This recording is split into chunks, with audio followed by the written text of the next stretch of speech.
Mitosis. जी students, interface के बाद जो सेल है वो तैयारी कर रहा होता है और तैयारी में उसे पहले पता होता है कि वो माइटोसिस करने वाला है या मियोसिस करने वाला है। तो अगर माइटोसिस से गुजरता है तो माइटोसिस का सेल हर किस्म का हो सकता है, यानी वो कोई हैप्लॉइड सेल भी हो सकता है, वो कोई डिप्लॉइड सेल भी हो सकता है। हर तरह के सेल में जो माइटोसिस का प्रोसेस है वो होता है। माइटोसिस क्या होता है? Type of cell division which ensures same number of chromosome in the daughter cell, जो इस बात की यकीन दहानी करवाती है, इंश्योर करती है कि अगली नस्ल में यानी डॉटर सेल के अंदर नंबर ऑफ क्रोमोसोम कितने रहेंगे जितने पेरेंट सेल के थे। ऐसी सेल की तकसीम को, ऐसी सेल की डिवीजन की टाइप को क्या कहा जाता है? हमारे पास mitosis. Type of cell division which ensure the same number of chromosome in the daughter cell as that in the parent cell. In spite of slight differences, छोटे से differences को छोड़कर बाकी प्लांट और एनिमल के अंदर ये एक ही जैसा काम होता है। तो हम कहते हैं कि तरह से इनके अंदर माइटोसिस का प्रोसेस होता है। तो हम इस तरह की कन्फ्यूजन से बचने के लिए हम लोग ये करते हैं, हमारे पास इस छोटी बात को छोड़ के अभी हम लोग डिस्कस कर लेते हैं जनरल एनिमल सेल को। माइटोसिस इज कंटिन्यूस प्रोसेस, ताहम इसे कन्वीनियंटली आसानी के साथ क्या करेंगे, समझने की खातिर आपने इनको क्या कर लिया है, हमारे पास दो हिस्सों में डिवाइड कर लिया है, दो फेजेस में अलग अलग कर लिया है। एक आपके पास फेज कहलाता है कैरियोकाइनेसिस का फेज और दूसरा कहलाता है आपके पास साइटोकाइनेसिस का फेज। कैरियोकाइनेसिस जो होता है उसमें सिर्फ और सिर्फ क्या होती है, डिवीजन ऑफ न्यूक्लियस होती है, और साइटोकाइनेसिस में क्या होता है, होल सेल अपने आप को डिवाइड करता है। तो डायग्राम को थोड़ा सा देख लेते हैं। ये हमारे पास एक तरह का सेल है, सेल के सेंटर में ये न्यूक्लियस है, न्यूक्लियस के बाहर ये सेंट्रियूल्स हैं जो पेयर में सेंट्रोसोम बने होते हैं। ये सारी चीज़ें जो हमारे पास हैं पहले इंटरफेस में हो चुकी होती हैं, जिसमें cell G1 face, S face और G2 फेस से गुजर के आता है।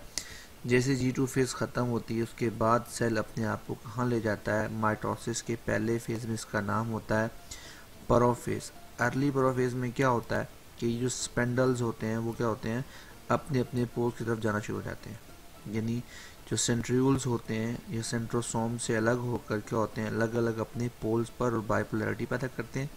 जिस तरह ये बायोपोलैरिटी दोनों साइडों पर पैदा हुई है, तो इसकी वजह से क्या होते हैं, दरमियान में स्पेंडल फाइबर्स बनती हैं। स्पेंडल फाइबर्स की दो तीन किस्में आएंगी आपके पास, उनको थोड़ा डिस्कस कर लेंगे हम लोग बाद में। लेट प्रोफेज में क्या होता है, न्यूक्लियर इन्वेलप ये टूट चुका होता है और जिसके अंदर ब्लू और रेड कलर के क्रोमोसोम्स नज़र आ रहे हैं, ये सब स्पेंडल फाइबर पर बिखर जाते हैं और प्रोफेज ओवर हो जाता है। फिर क्या होता है, ये जो क्रोमोसोम्स होते हैं वो at the middle of the cell जो होते हैं वो अपने आप को करते हैं, तरतीब देते हैं। इन्हें आप कहते हैं हमारे पास क्या है, मेटाफेज है। जैसे ही मेटाफेज स्टार्ट होती है स्टूडेंट देखें, साथ ही थोड़ी सी पिंचिंग ऑफ सेल भी स्टार्ट हो गई है। साथ ही साथ क्या हुआ, क्रोमोसोम्स क्या हैं, क्लीवेज फर बनने के साथ साथ क्या हो रहे हैं, अपने अपने पोल्स की तरफ जा रहे हैं। जैसे ही वो जाना स्टार्ट होते हैं तो एनाफेज स्टार्ट, और एंड ऑफ द फेज में टेलोफेज होती है, जब वो पहुंच जाते हैं और दोबारा से न्यूक्लियर इन्वेलप वापस आ जाता है। प्रोफेज में न्यूक्लियर इन्वेलप गया होता है तो ये इसके उलट होती से कहते हैं हमारे पास ये कि टेलोफेज, और लास्ट में क्या होता है, साथ ही सेल अपने आप को दो हिस्सों में डिवाइड कर चुका होता है। तो यूँ हमारे पास ये पहला साइकिल ख़त्म होता है, फिर साइकिल 2 स्टार्ट हो जाता है, ये सेल फिर अपने आप को आगे दो हिस्सों में डिवाइड करते हैं। तो ये इसका जनरल सा मैकेनिज्म था। At the beginning of the process पहला है कैरियोकाइनेसिस, न्यूक्लियस की तकसीम है। In an animal cell the partition of the centriole takes place, मैंने बताया था सेंट्रियूल अपने अपने पोल्स की तरफ जाता है, ये डुप्लीकेट होकर हो जाते हैं पहले इंटरफेस के दौरान, पहले से ही डुप्लीकेट होकर आता है, but present in the same centrosome, एक सेंट्रोसोम में रहते हैं।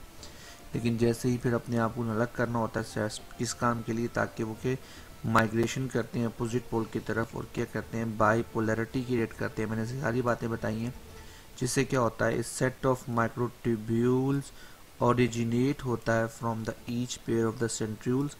इस सेट वन सेट उसमें क्या होता है, एस्ट्रल माइक्रोट्यूब्यूल्स का होता है, और दूसरा हमारे पास माइक्रोट्यूब्यूल्स स्पिंडल का होता है। समझ लें कि हमारे पास उन्हें कहा यहाँ पे तीन किस्म के जो बेसिक सेट होते हैं जो यहाँ पर बनते हैं, जिन्होंने क्या करना होता है एक्चुअली पूरे का पूरा माइटोटिक स्पेंडल बनाना होता है या माइटोटिक ऑपरेटस बनाना होता है, जो हमारे पास क्या होता है एस्ट्रल टिब्यूल्स और हमारे पास माइक्रो टिब्यूल्स के सेट जो हमारे बनते हैं एज अ होल स्पिंडल का, और इस माइक्रो टिब्यूल्स का जो सेट होता है इसको मुकम्मल तौर पर बोलते हैं हमारे पास क्या है माइटोटिक ऑपरेटस है। तो ये आगे डेफिनेशन में भी आएगा हमारे पास। द काइनेटोकोर माइक्रोट्यूब्यूल्स, जो काइनेटोकोर माइक्रोट्यूब्यूल्स होती हैं इनका फंक्शन ये होता है कि अटैच करती हैं क्रोमोसोम्स को कहाँ पर काइनेटोकोर पर, और polar microtubule do not interact, इस काम के लिए काम नहीं आती, पर instead integrate with the polar microtubules from opposite pole. और माइक्रोट्यूब्यूल्स जो कंप्यूज्ड होती हैं वो तीन चीज़ों से होती हैं। वो तीन चीज़ें क्या होती हैं, सबसे पहले जो होती हैं protein, tubulin and trace amount of हमारे पास किसकी जी आरएनए। तो this microtubules are composed of protein, tubulin protein जो होती है और ट्रेस अमाउंट ऑफ आरएनए से मिलकर बनी होती है। This specialised microtubule structures including, इसमें जो है एस्ट्रल एंड स्पिंडल होती है, इसे मजमूई तौर पर क्या बोलते हैं माइटोटिक ऑपरेटस। स्टूडेंट्स ये बहुत दफ़ा शॉर्ट क्वेश्चन में आया, व्हाट इज माइटोटिक ऑपरेटस। तो आप कह सकते हैं स्पेशलाइज्ड माइक्रोट्यूब्यूल स्ट्रक्चर, ये complete set of aster and spindle is called mitotic apparatus. तो स्टूडेंट आपने इसको याद करना होगा। This is larger than the nucleus होते हैं और किस काम आते हैं क्रोमोसोम्स को क्या करने के लिए, कैप्चर करने के लिए, और जब एनाफेज में इनकी अलाइनमेंट होगी उस दौरान इसका काम होगा। प्रोफेज में क्या होता है हमारे पास, during the interphase non dividing phase of the cell the chromosomes are not visible, even the electron microscope से भी नजर नहीं आते हैं, but using the histological stain of DNA हमें क्या नजर आता है, नेटवर्क ऑफ क्या होता है वेरी फाइन थ्रेड नजर आता है, जिन्हें हम कहते हैं हमारे पास क्या है वो क्रोमाटिन होते हैं। क्रोमाटिन में क्या होती है कंडेंसेशन होती है, कंडेंस होते हैं जिसमें क्रोमोसोम लेंथ वाइज अपने आप को मोटा करते हैं, और नॉर्मली कहा जाता है 0.2 माइक्रोमीटर से लेके 50 माइक्रोमीटर तक लेंथ में आते हैं। तो समझ लीजिएगा वो नजर आना शुरू होते हैं, हम कहते हैं हमारे पास क्या होता है ये प्रोफेज का आगाज है। Chromosome become more and more thick, और ज़्यादा हमारे पास क्या होते हैं ultimately chromosome is visible in having two sister chromatids, यानी अपने आप को किस शक्ल में दिखाता है, इस शक्ल में हमारे पास क्या होता है सेंट्रोमियर के मकाम से हमारे पास क्या होता है जुड़ा होता है। ये हमारे पास पेयर में ऊपर क्रोमोसोम, ये इसके साथ दूसरा क्रोमोसोम, यानी ये हमारे पास एक, इसके साथ ये दो सिस्टर क्रोमेटिड्स के पेयर की शक्ल में नजर आता है हमारे पास। ये होता है हमारे पास न्यूक्लियर इन्वेलप डिसअपेयर, लास्ट मैंने बताया था जैसे न्यूक्लियर इन्वेलप यहाँ पर डिसअपेयर हुआ था तो आपने कहा था आपके पास क्या प्रोफेज ख़त्म हो गई है।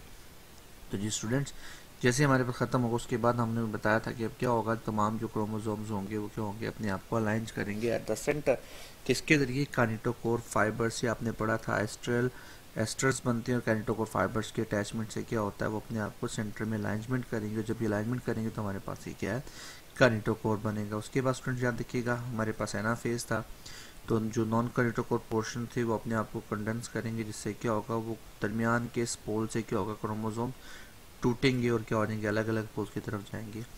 एंड ऑफ द एनाफेज पर क्या होगा दोबारा से जो हमारे पास न्यूक्लियर इन्वेलप गया होता है वो दोबारा से वापस आ जाता है, और जो क्रोमोसोम्स होते हैं वो अपने न्यूक्लियाई जो होते हैं अपोजिट पोल पर पहुंच जाते हैं और दोबारा से उनके बाहर क्या होती है रीअरेंजमेंट होती है, इसे कहते हैं हमारे पास टेलोफेज है। उसके बाद क्या होती है सेकंड स्टेज स्टार्ट होती है, इसे कहते हैं साइटोकाइनेसिस होता है, सेकंड फेज स्टार्ट हो जाता है।